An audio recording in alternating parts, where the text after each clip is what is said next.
Hello guys, how are you? कैसे हो सब? I hope you all of fine. Dear friends, मेरा accounting standard करवाने का एक ही मोटिव है कि ये ना आपको कहीं पर भी नहीं मिलेंगे, ऐसे ये गूगल पे भी नहीं मिलेंगे। इस वजह से एचटेट में ये आता ही आता है। एचटेट में कोई भी टेट है जो देते हैं उसमें ये अकाउंटिंग स्टैंडर्ड पूछे जाते हैं। लास्ट टाइम भी 2 क्वेश्चन आराम से आए थे इन्हीं में से, और किए भी नहीं थे और कोई करवाता भी नहीं है, इस वजह से ये छूट जाता है। तो मैंने सोचा कि क्यों ना मैं सबसे पहले अकाउंटिंग स्टैंडर्ड ही शुरू करूं ताकि सभी की हेल्प हो जाए। और आज हम लास्ट वीडियो में किए थे अकाउंटिंग स्टैंडर्ड 7 तक, और आज हम करेंगे अकाउंटिंग स्टैंडर्ड 8 से आगे तक। चलो देखते हैं अकाउंटिंग स्टैंडर्ड 8 में क्या है। अकाउंटिंग स्टैंडर्ड था वो रिसर्च एंड डेवलपमेंट था। अब इसे अकाउंटिंग स्टैंडर्ड 26 में ऐड कर दिया गया है। अब ये अकाउंटिंग स्टैंडर्ड 8 नहीं रहा है, इसको अकाउंटिंग स्टैंडर्ड 26 में ऐड कर दिया गया है, इसको मर्ज कर दिया गया है। आगे देखते हैं अकाउंटिंग स्टैंडर्ड 9 में क्या है कि रिवेन्यू रिकॉग्नाइज करना, जो भी हमारी रिवेन्यू होती है उसको कैसे दिखाना शामिल है। इसमें ये है कि ये 1 अप्रैल 1991 में सभी कंपनियों में लागू कर दिया था गवर्नमेंट के द्वारा कि अकाउंटिंग स्टैंडर्ड 9 बनाना बहुत ज़रूरी है। और इसके क्या क्या ऑब्जेक्टिव हो सकते हैं। अकाउंटिंग स्टैंडर्ड जो 9 है, इसका मेन ऑब्जेक्टिव यही है कि ये पता करना कि जो भी हमें रिवेन्यू हुआ है, जो भी हमें अर्निंग हुई है, वो कैसे हुई है और कब हुई है, इन सब चीज़ों के बारे में जानना और क्या है डिस्क्लोज करना, ताकि जो भी बिजनेस के मेंबर्स हैं उन सबको पता चल जाए कि ये फेयर है या फिर कहीं फ्रॉड वगैरह करके तो नहीं इनकम कलेक्ट की हुई। और इनकम को कैलकुलेट करने में भी इजी होता है, ताकि जो भी हमारी फाइनेंशियल स्टेटमेंट है उसकी सही आय दिखाई जा सके। और राजस्व क्या होता है? राजस्व वही होता है कि जो बिजनेस की एक्टिविटीज होती हैं उनसे जो हमें इनकम प्राप्त होती है वो हमारा राजस्व होता है, रिवेन्यू होता है। जैसे कि हमारी वस्तुओं की सेल हुई है, जो हमारी सेल से प्राप्त आय हुई है वो हमारी क्या होगी? रिवेन्यू होगा।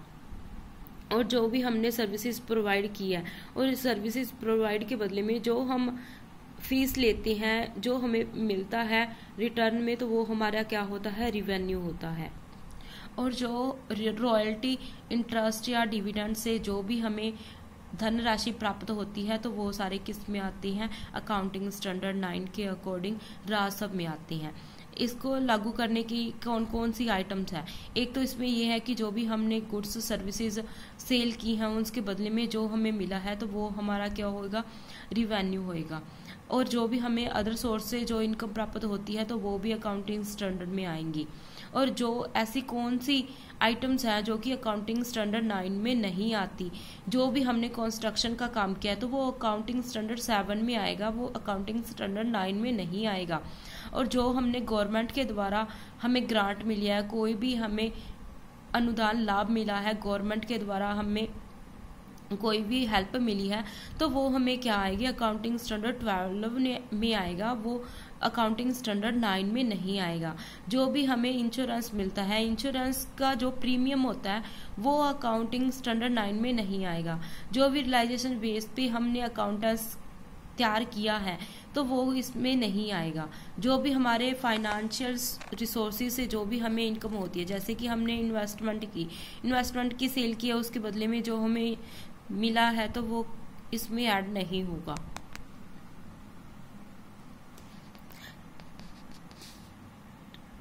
जो भी हमें रिवेन्यू होता है उसके कौन कौन से रूल्स होते हैं। एक तो गुड्स की जो हमने सेल की है तो उससे जो हमें रिवेन्यू होएगा तो वो अकाउंटिंग स्टैंडर्ड 9 में होगा। इसमें क्या होएगा कि संपत्ति का स्वामित्व खरीददार को स्थानांतरित करना। जो भी हमारी एसेट्स है तो हमने उनको बेच दी है तो वो हमारा ओनरशिप है वो भी ट्रांसफर हो गया है तो हमारा रिवेन्यू माना जाएगा।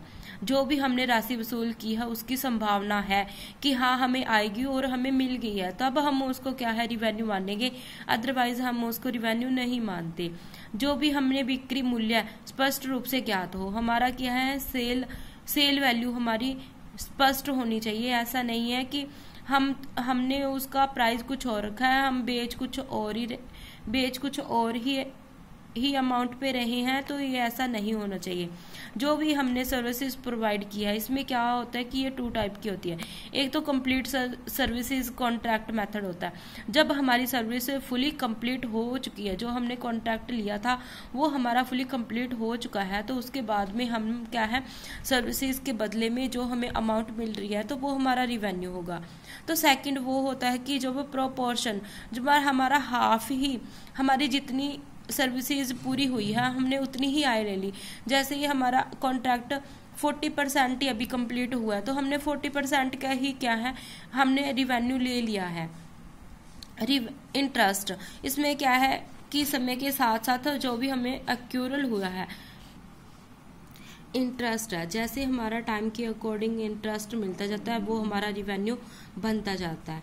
और जो हमारी रॉयल्टी है, रॉयल्टी भी हमारे क्या है, टाइम के अकॉर्डिंग होती है।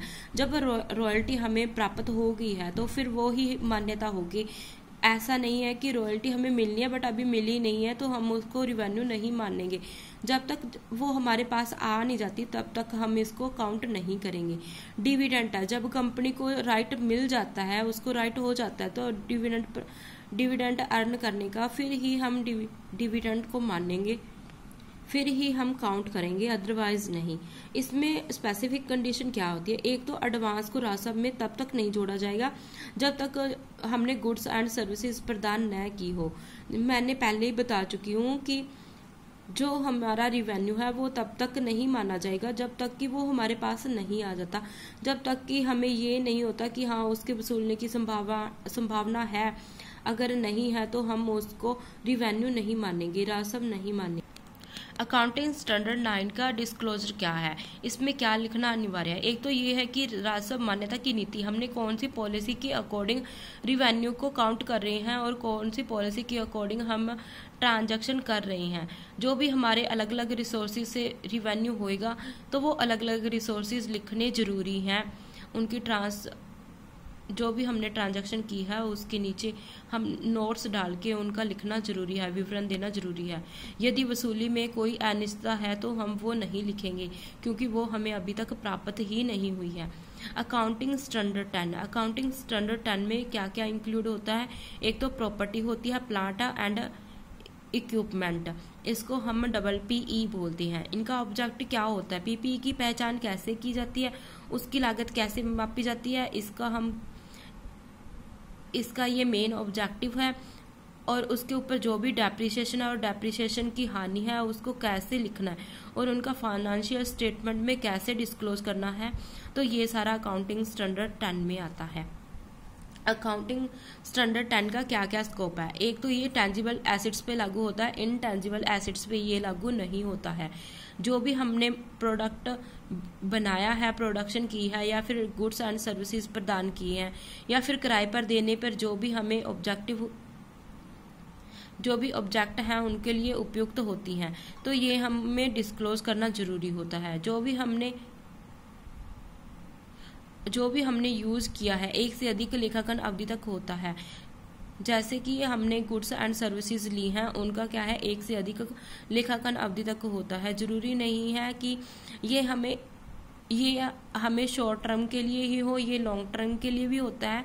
तो इस वजह से ये जो टेंजिबल एसेट्स हैं उनका लॉन्ग टर्म यूज किया जाता है और लॉन्ग टर्म के लिए ही हम क्या करते हैं, हर साल इनका डेप्रिसिएशन घटा के और बाकी हम इनका कैलकुलेट करते हैं।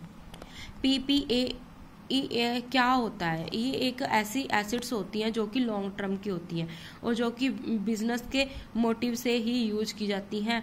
और इनकी कॉस्ट वही राशि होती है जो कि PPE को प्राप्त करने और उसे संचालन की स्थिति में लाने में खर्च होती है।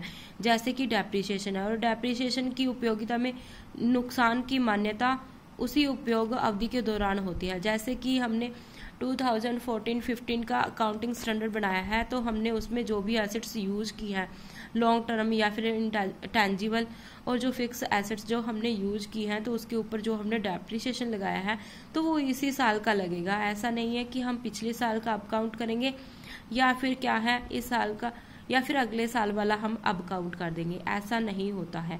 और बाकी के अकाउंटिंग स्टैंडर्ड हम नेक्स्ट वीडियो में करेंगे, क्योंकि हमारी वीडियो थोड़ी लेंथी हो जाती है। Thank you guys, keep support.